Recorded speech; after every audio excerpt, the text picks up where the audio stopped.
I've seen way too many new moms break down in frustration from exhaustion. And the thing is, it's totally preventable. In today's video, we are going to talk about how to set your partner up to be an equal parent before the baby even arrives. They love you, they love the baby, but they are not showing up the way that you need them to. So let's talk about it, let's unpack it, and let's find some solutions.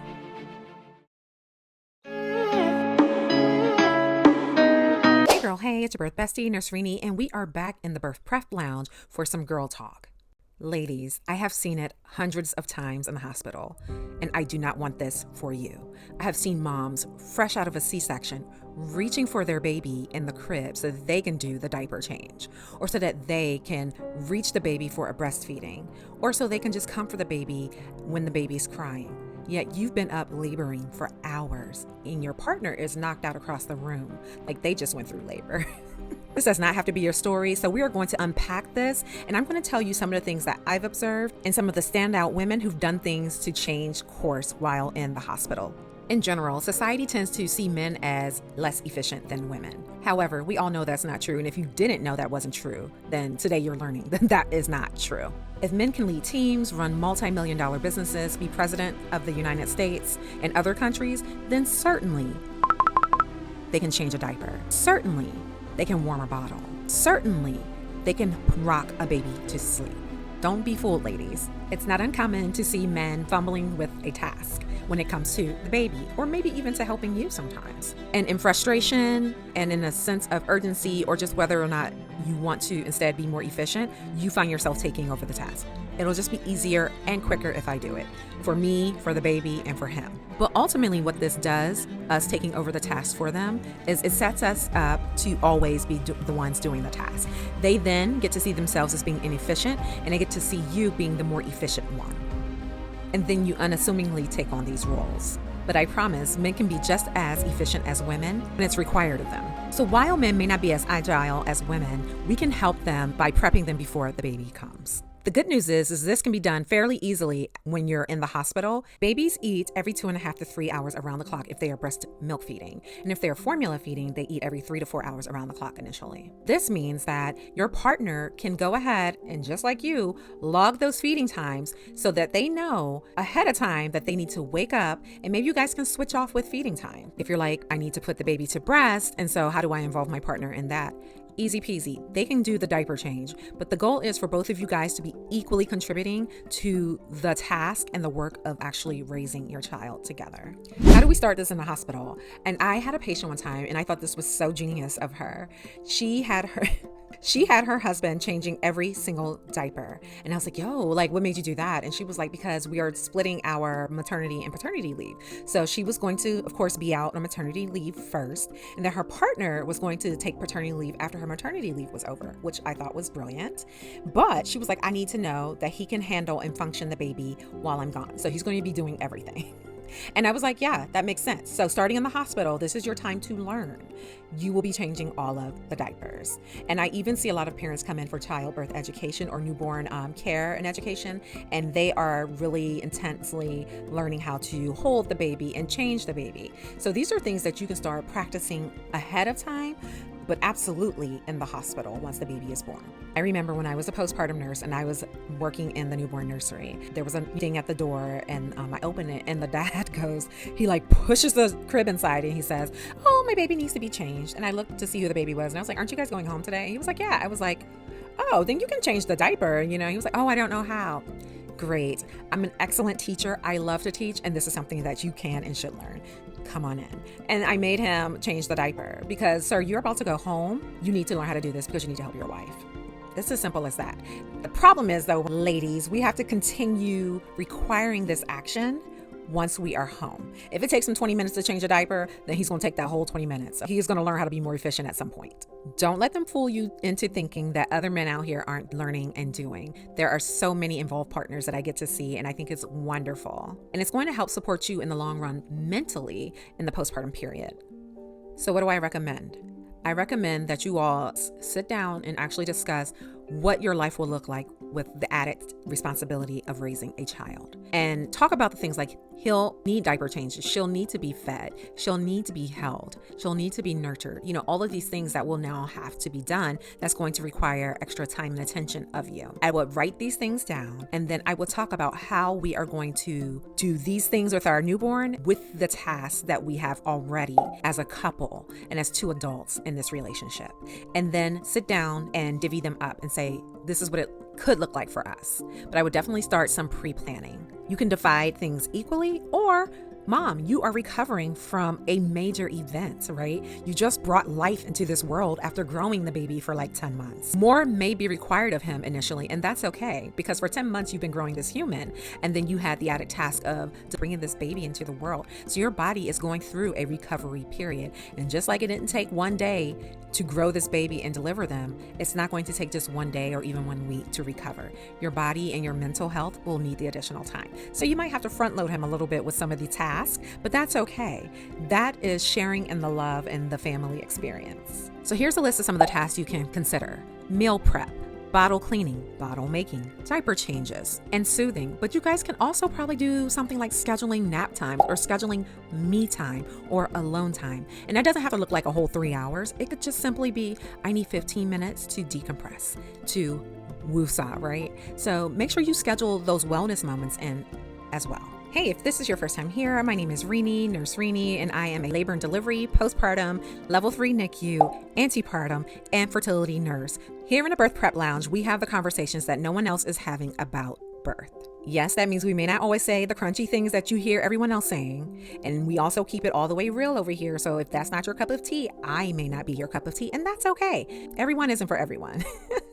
But if you want real information on hospital-based birth and other tips and tricks about what happens in the hospital, then I am your BFF, honey. I am here for you. So let's get to reason number 2. So ladies, if the tone has been set that he doesn't have to contribute, he's not going to suddenly one day start contributing once the baby is here. That means you need to start preparing him prior to the baby coming. In society, in general, parenting has been thought to be just the mother's job. The man is the provider. He shows up. He may pay all the bills. He may not in this day and age because it's expensive. But anyway, and his presence is just enough.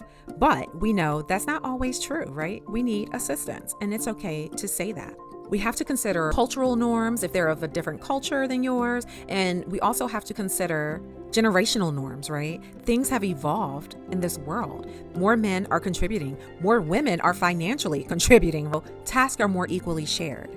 If you're not married and you're watching this video, make sure you set the tone prior to committing. If you're early in marriage and you're planning or thinking about growing your family, talk about those roles and those shifts now. If you've been in the game for a while and you've been married for a while, it's still okay to have this conversation. You need to redirect and reallocate tasks and talk about what that looks like for you all. What I will say is this: once you're in the hospital and you've had your baby, make sure that they are an integral part of the learning experience. And really, that's all postpartum is about. Learning, making sure you're medically stable, you and the baby, but also teaching you all the things that you need to know to survive at home. And they are part of that. They should not be kicked back sleeping while you're the one learning. No, they are part of this unit and they need to participate. I always have a good story time. So in this story, I was a manager on a postpartum unit and I was rounding on my patients, just, seeing how their stay was going, if they needed anything. And I walk in on this one patient and she had had a C-section. So she was in bed, as she should have been, and she had sequential compression devices on, SCDs, and we talk more about that in the course. But she had those on and her husband was across the room on the phone and the baby was in the crib. And I was like, how's it going? Do you need anything? She was like, oh yeah, I think my baby needs to be changed. Now, had she said that and she was alone, I would have done it, right? But the guy was sitting across the room. And so my question to her was like, oh, okay. Like, is this your first baby? Just making conversation. And she said, no, it's our 5th. I was like, I signaled to the guy across the room. I was like, hey, your baby needs to be changed. He was like, oh, okay. And so my point here is that she wasn't requiring him to change the baby. But when someone is present in the hospital with you as your support person, they are there as a support person, and you need to require that of them. He was on the phone. He wasn't sleeping. He wasn't like outside the room. He was right there on the phone, but she didn't feel like she could, or she didn't want to ask him to change the diaper. But when I told him the baby needed to be changed, he was happy to do it. So ladies, make sure that you are calling them out, bringing them into the fold and engaging them, because someone could say, oh, this guy doesn't help. help at home, or anything like that. But the truth of the matter is, she's not requiring that of him. Just make sure that you are having them step up to the plate and be a part of the team effort. So similar to the efficiency domestic task list that we talked about earlier, you're also going to create a postpartum agreement. These are the things that the baby will need. These are the things that I think I'll be really good at and how I can contribute best, and require the same of your partner. But make sure there's value in what the partner is also trying to do. I firmly believe that people want to help.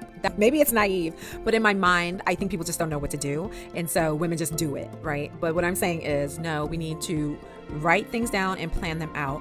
And this also will hopefully get you out of the possible habit of always having to ask for what you need. No one wants to do that, right? We just want you to know. So, make these things, make them time sensitive if they need to be, and then move on from there. Do weekly check-ins. Is this working? What went well and what didn't? I used to be in the Army, and we always had what we call an after-action review. And so that's what you want to do. You want to sit down and discuss, hey, did this work for us? What can be done better? What can be done differently? Or this went really well. So reason number 3, we are accepting that they just don't know how to take care of a baby. But if you didn't grow up with younger siblings and you didn't grow up around babies, how are you any more prepared to change a diaper than he is? The fact of the matter is, that's not true. That is a cultural norm. Thankfully, though, I see a lot more women show up to class saying, I've never been around a baby before. I just want to learn more, right? So we are normalizing women just not inherently knowing how to change a diaper. But I do think that men tend to get away with that a little bit more. But the fact of the matter is, you wipe the mess off. The only rules of changing a diaper is front to back, and you wipe the mess off. You make sure it's clear, and then you put the diaper back on. It's not that complicated. You might have a couple of diapers where the urine gets outside of it or the stool gets outside of it, but that's a learning thing, with knowing how tight or not tight to secure the diaper. But aside from that, if your partner knows how to clean themselves when they go to the bathroom, then they can clean a baby. Promise. So what can we do? Because we are solution focused here, friends. You are going to make sure that when you're in the hospital, that the nurse isn't just talking to you, because we do that We do that without even realizing it, because you are our patient. The baby is our patient, so we make sure we're talking to you because the baby is connected to you. The dad may or may not be a factor, so we are always communicating with you, right? But you want to make sure that the team knows that you're a unit and that you both should be learning how to care for your baby. Lean on your partner. If you just had a C-section and you are sore or you can't get out of bed yet, you can call the nurse to give your baby to you. But if your partner's right there, wake them up and say, hey, can you hand me the baby? I'm not trying to dismiss how fatigued the partner may be because they've been with you throughout the labor process. However, you're awake and you went through things. They can pop up for a minute to hand you the baby. And I think that's just how we have to think of it. I think, being sensitive to the fact that we're both extremely exhausted, but also saying, hey, I can't get the baby, so I need you to get the baby. Somebody has to get the baby, right? And we're about to go home together, so I need you to just go ahead and get the baby. Again, starting at the hospital is going to be key to navigating parenthood together so that you don't become the default parent, because then that doesn't help anyone. You're going to be overburdened with all the tasks instead of having an equal parentship. All right, guys, I hope this was helpful. I hope it wasn't too controversial, but I'm telling you what I've seen. And hopefully these are things that you can implement and consider beforehand, and before going into the hospital, before getting pregnant if you're not there yet, and definitely before leaving the hospital to go home with your baby. There's a domino effect that happens if we are in this by ourselves, not expecting them to help, and buying into them not knowing how to care for the baby can lead to your burnout, your resentment, and really, they can miss out on bonding time and the experience of bonding together as a couple, as parents with the baby. This isn't about assigning blame or pointing the finger. It's about building a strong partnership from day one. The work starts before labor. For many of you who may not take childbirth or parenting classes, the hospital is your first course, and that's okay. You want to use this opportunity as patients in the hospital in a learning environment to learn and absorb all you can equally. If you set the tone early, your postpartum period can feel well balanced and less stressful, and you'll avoid that bitter divide that some couples fall into. If you're pregnant now, write down your postpartum task tonight, right? Just brainstorm about some of the things that you anticipate will be needed. Involve your partner in every part of the process, and follow the Birth Prep Lounge for more real conversation.